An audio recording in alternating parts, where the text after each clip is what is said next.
Michele Granberg here. Welcome to Positive Energy, enlightening television for the evolving soul.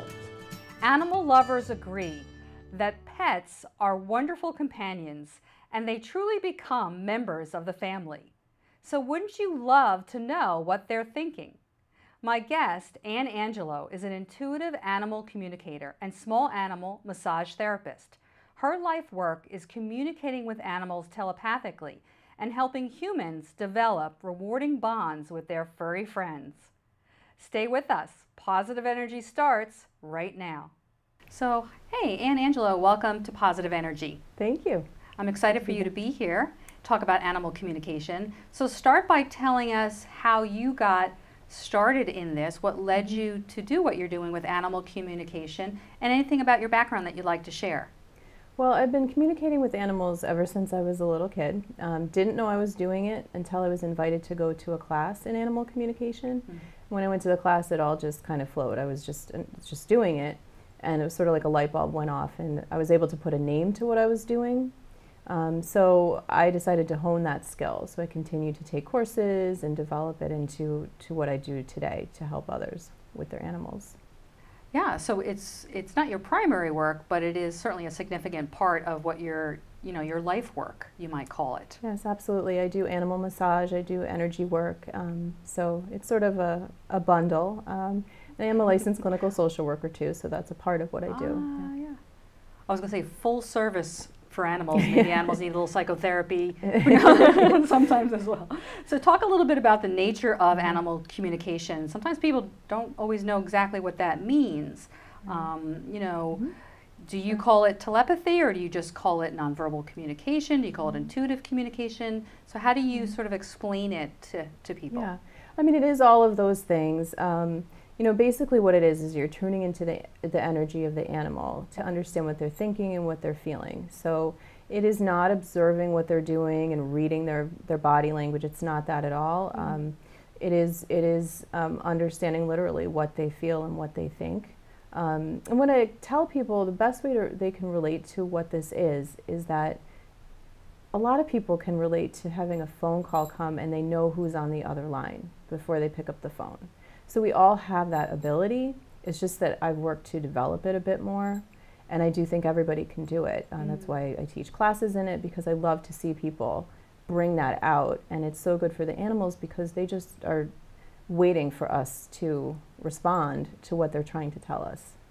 So we're all intuitive beings, and we're picking up on things intuitively with each other, with other humans, as well as with animals, as well as the environment around us. Yeah. So I've heard people say that the way you read animals is they tend to send pictures. Is that true? You said feelings. Is it also images? Yes. So how else is it recognized? Right.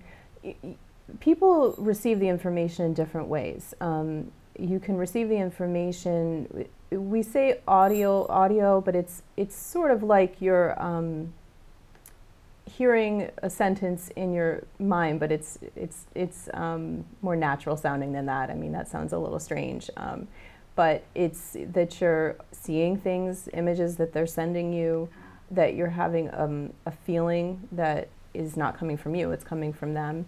You might have a physical sensation, so let's say that an animal's paw is hurt.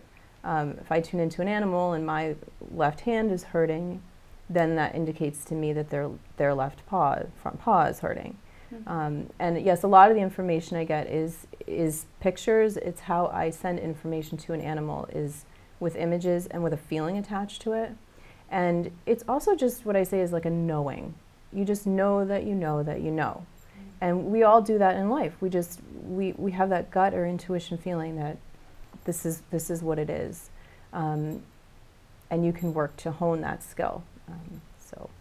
So when you say honing, anybody can do it. Technically, we're born wired to be able to receive and pick up as well as give intuitive information. So what would be maybe one tip that's easy for people? Because I know you also teach people to do this for themselves. What's one of the best tips that you offer people if they would like to communicate more effectively with their animal? Yeah, I mean, the best thing people can do is to quiet their mind. that's the way that you receive the information best. So meditation is a great way to do that, just to slow down your thoughts, just kind of get grounded, and that's the way the animals are. That's how you're connecting on their brain wave level. So meditation is an excellent way to do that. And I always say there's kind of no excuses now, because you can go to YouTube and find free meditation things to listen to and just let that guide you through it. Because some people do have trouble by themselves sitting down and quieting their mind. You can kind of go off in different directions. And even I have sometimes problems with that, especially after a busy day. So, you can listen to something that can help you to get into that space. Okay, that's great. So learning meditation or some technique that helps ground, quiet, and center yourself and your mind. Yeah. So why do people come to you? Why do they call you or, ask for your services? And tell us a little bit about what a typical, if there is one, sort of animal communication session entails. Yeah, people call me from anything from a behavioral issue, like a cat urinating outside the litter box, to they've had a baby come into the home and now their dog is having difficulty adjusting, or they're preparing to move, or an animal has been adopted and so they've had some kind of trauma, so we're working on that. So I'll use different modalities. I may use massage if somebody wants me to help with anything that could be happening with an animal that a human might go to somebody for massage for. Right. So including an older dog who has arthritis, or a younger dog who's had an ACL tear surgery, and we're trying to help get them through that faster, the healing process. And I'll use essential oils to also support them through that, and energy healing as well. The animal communication is, can be used with those things or separate from it, but pretty much for anything that's going on with them. Just like with us. People reach out for help sometimes when it's really crucial, when it's urgent, and sometimes when it's not so much, but they just want to know more about what's going on within that animal. So have you seen maybe a main message from animals, or do you recall maybe one particular session that really stands out for you that was either surprising or common? The main message, or I would say a message that comes across from many of the animals that I work with, if not all, is they would like people to stay in the present, to stop being so focused on the future and kind of almost out of our bodies, just thinking about what's coming or even the past. They want us to stay present. And in that, they want us to be more loving of each other. Animals are often, all they're thinking about is the present and how to help their people. That comes out a lot in our sessions. So sometimes the session will start off about the animal, and then the animal will start to talk about something that's going on for the person. And that can often be affecting the animals. In fact, a lot of times it's things that are going on in our lives are affecting the animals. So that can be a really helpful thing to hear what the animal has to say about that. And they definitely have opinions about us in our lives and our relationships, and everything you can think of, they have an opinion about it. So we better watch what we're doing and saying. They're paying attention. They are. They pick up on everything. Little witnesses in the house. Absolutely. Yep. It's a good thing they can't speak English, right? Sometimes. Yeah, they're very aware of what's going on. They're just sort of waiting for us to respond. And I would say, as far as something that was impactful for me was a session with a dog named Deegan, who's a wonderful dog that I did animal communication massage and energy work with for a while. And Deegan was a wonderful dog. He had 3 legs, and he was one time where he was having a massage, and his person was talking about his 3 legs, and it was kind of sad what had happened and everything. And he just said, "Stop it." He did not want to talk about that. He said, "I am fine the way I am, and we're not going to talk about that anymore." So he didn't want to be stuck in the past. He didn't want to be in negativity. And he was a wonderful dog. But in that moment, we were laughing because it was he was so strong in his opinions. Really clear about that. Just knock it off. Enough about that. I'm not a victim. We don't have to wallow in that any longer. Exactly. It's interesting because it really makes us think that animals are almost wiser than us in some ways, or sometimes at least, that they're not as coming from a negative place as we are, or an ego place like we are, so they can give us sort of a higher perspective. Is that what you find? Maybe we could call it a soul's perspective, or whatever you want to, you know, kind of call it, a higher perspective, and they're telling us, be as we are, present and from love. Right, exactly, yes. So you also do animal massage, as you mentioned, and energy healing with animals. So say a little bit more about that. How does it work? What are the benefits? Sure. You know, the way I start any session is I explain to people, first of all, that I'm not a vet. I can't diagnose, I can't heal, I can't treat, I should say, any illness. I can give a different perspective, and that's the animal's perspective on what's going on for them physically. So I literally will explain, you know, the animal is saying that they're having pain in this area of their body, or sometimes a veterinarian will refer to me because they've done a lot of different tests and they can't figure out exactly what's going on. Or so I'll do sort of what I call like a scan of the animal's body, and there may be different hits, and it will help me to those help to show what maybe a veterinarian could look at next, or how I might support them. So for instance, I had an animal that the vet had done a lot of different things. The animal was just not doing well. They had tried everything. They couldn't figure out what was going on. They did a lot of testing. And so eventually the person had me tune into the animal to see what was going on. And something came across to me that the veterinarian just hadn't, they had actually done a sort of a superficial test, some blood work, and I said, you know, you need to go a little bit deeper, do a little bit more in this area. And it turned out that there was an issue that hadn't been noted before. They hadn't picked up on it before. So I also approach it very prayerfully. So when I go into a session, I'm asking for God to guide me when I do the work that I do. That's very important to me.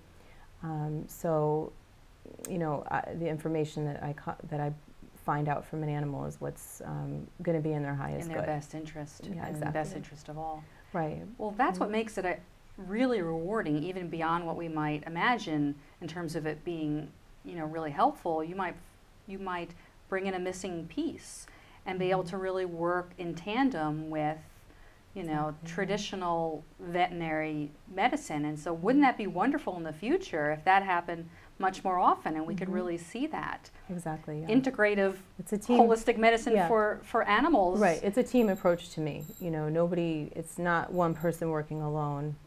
We're all working together to try to help each other, to help the animal. There's no ego. It's all about what's going to be best for the animal, and nobody's more important or player, and we just want to know how to best help that animal and their person too, because it's the person who's, you know, oftentimes very worried and concerned about their animal. So hopefully we can bring resolution to that and go forward. So. Do you see that people are reaching out for this more and more? Have you seen it on the rise, increasing? Yeah, I would say it's come into awareness more.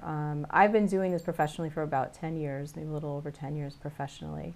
So I think it's become more into people's awareness what this is. As we sort of evolve as a society, it's gaining a little bit more traction. Yeah.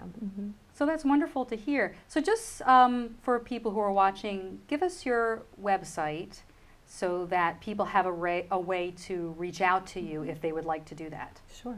It's intuitivetouchanimalcare.com, and I do have individual sessions both in person and at a distance for animal communication, and the same thing with courses. I do in person out of Morristown, New Jersey, and other locations, and I do distance classes too, and in-home massage and energy work.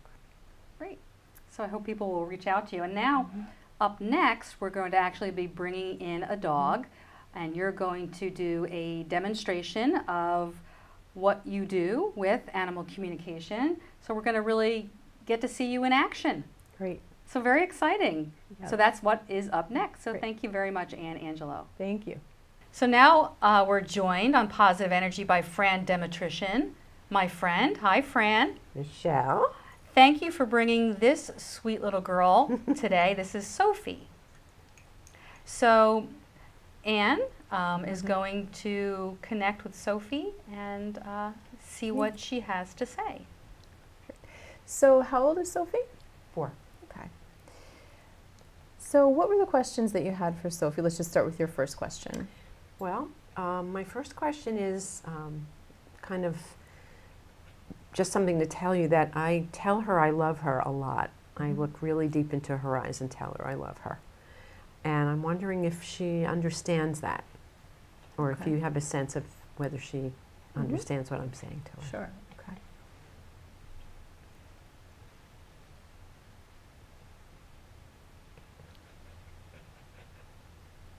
So what she sends me is a feeling of heart expansion when you talk about that. So when a person is talking to me about their animals are often listening to the conversation, and she is. So she already knew what you were asking as we were, So her response is, she shows me her heart opening, expanding, and that's the feeling that she has when you look into her eyes and tell her that you love her.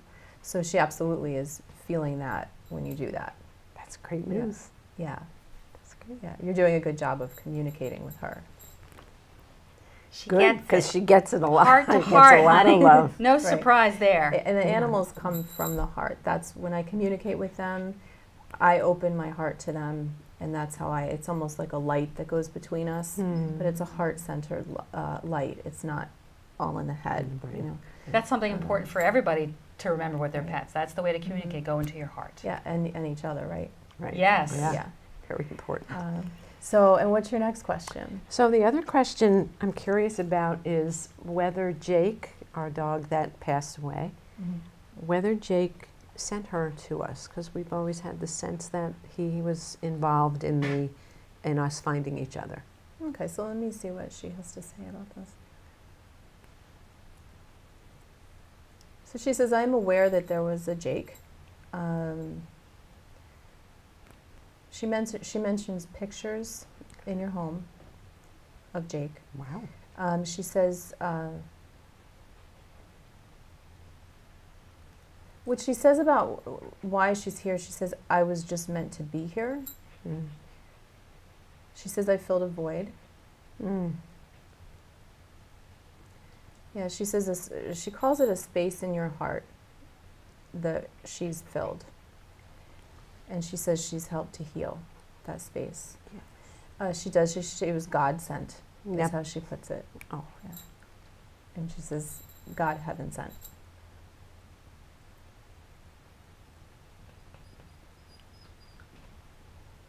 Anything else you want to go from there? Those That's were the beautiful. Two, That those is the two incredibly comforting. Key things and very comforting. I can kind of feel Jake's presence with us now, even. Yeah. Thank you, Sophie. So let me see if she has anything else she wants to mention. She says it's bright in here. I don't mean to take away from the this very natural We world agree, that Sophie. We we're agree. in here, but she says it's bright in here, and warm, and many scents, new scents. And she mentioned saying,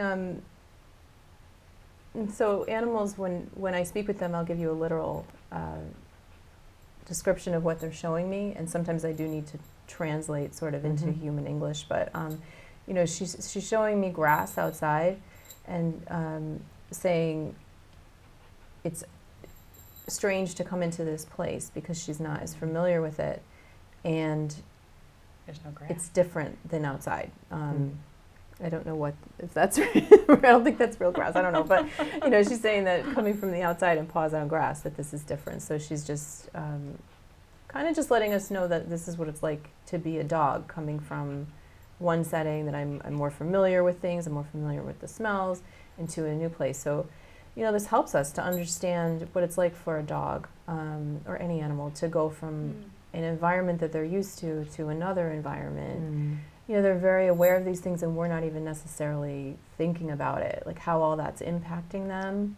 But she's highlighting that for us, that it's something unusual. She has to adjust to it. She's not familiar. So they help to show us what matters to them when we sometimes wouldn't normally think of these things. So we can make adjustments in their environment as a result to help them.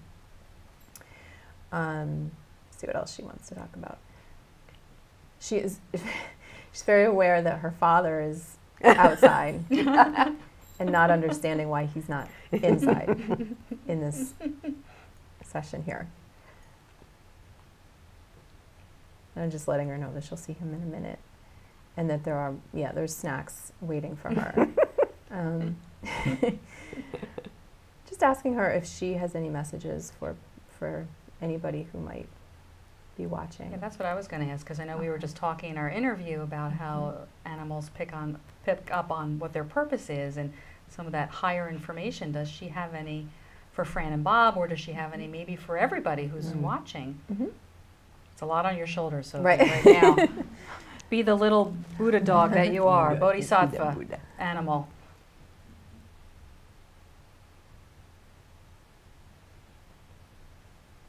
She says, be aware of what animals are feeling. And she says, be more aware. She says, I feel a frustration that our world doesn't do that enough. People aren't listening to us enough. She says, if you took this to a higher level, you would see that it has an impact that people don't realize. You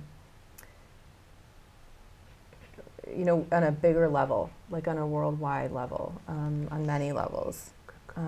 Because if we're shut off from, or cut off from this kind of thing, like this heart level interaction, and we're missing things, we're not understanding each other. Just as much as we're not understanding animals, we're not understanding each other. We're not getting messages from nature about our environment, about the world, what's going on.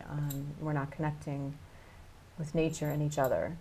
So she said, if we understood that more and did it more, imagine if everybody did this.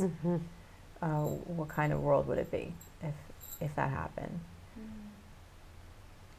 That's a beautiful lesson. It is. That's a beautiful lesson. Vital lesson. Yeah. Yeah, stay connected to nature, to ourselves, be like this. Yeah, they're amazing teachers. They have so much to tell us. Can you ask her if she's happy with us?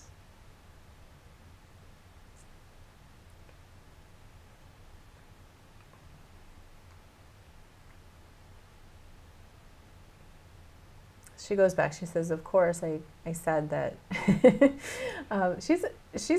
She looks like this little fluff ball. This is a thing people should keep in mind when we're talking to animals. Looks can be deceiving. Exactly. They'll look smart. like these little fluffy, you know, cute little things, but they have very strong opinions a lot of time. And so she says, I just told you that I was supposed to be with you. It doesn't mean she's happy. Well, yes, she says, I am happy, and I'm... Okay, then. That's all I'm saying. Mommy just needs validation. I just need... You know, the way so mommies needy. are. I'm so needy. You know, she says that she has work that she does with you in your home. She does. She says it's a great deal of healing work, energy work, Wow. heart level work. And she says, I'm very busy, and I put a lot of effort into this. I know you do, baby. Beautiful. Well, she is a healing presence. Yeah. That is She for is. sure. How about you Yes. guys just moved? You could ask about that, how she feels about Well, the new place. I would love to just let you know that I'm a massage therapist, Okay. and she is part of the process, Oh, okay. and Jake was too. Oh, okay. So she is part of the She healing helps you. that happens in that room. Wonderful. So yeah. it's really neat to hear you say that, Yeah, she's... and that she loves it, that she knows that's her part of her work. Yeah, absolutely.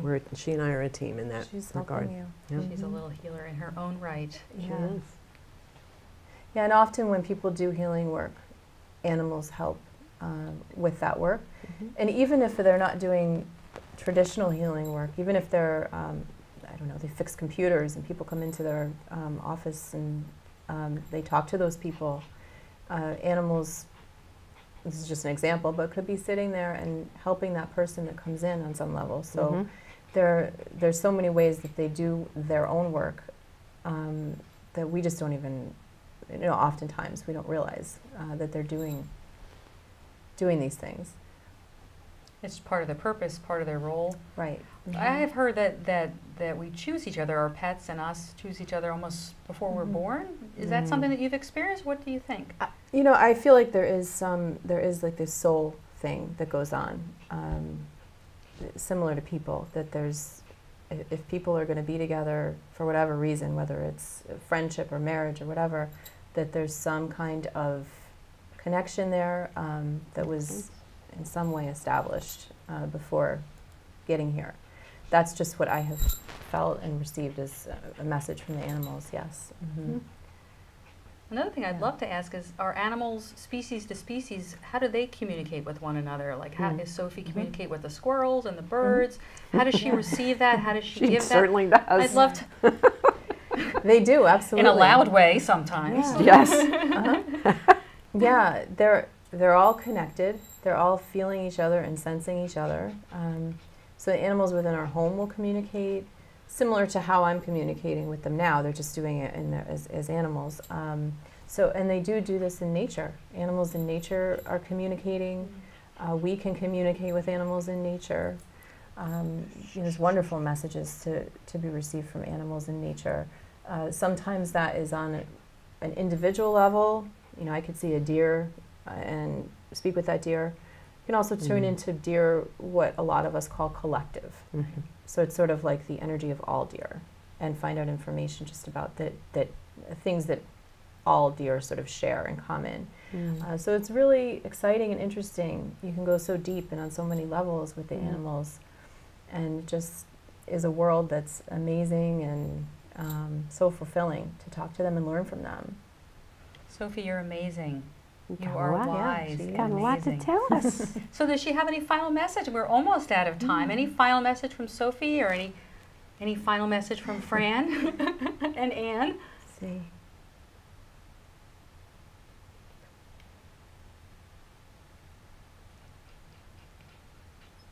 She's just saying to me, help animals, help their voice to be heard. We will, and we Yeah. do. Well, I'll take that message because I completely agree and advocate Me for that. too. We will try and do our best, Sophie, to do that. We will. Well, thank you, Anne Angelo, for being with us. Thank you. Again, the website's intuitivetouchanimalcare.com. Thank you, Franne. Thank you. Demetrician.com. We could say Demetrician.com. that. And Sophie, do we have Sophie.com? Sophie.com. See we need my to get Facebook page. A Sophie's on Facebook? Not yet. Okay. She's going to have probably a presence. Okay, great. Well, thank you for joining us. Thank Wonderful. you. Thank you very much. So are you ready to start talking and listening to your animals?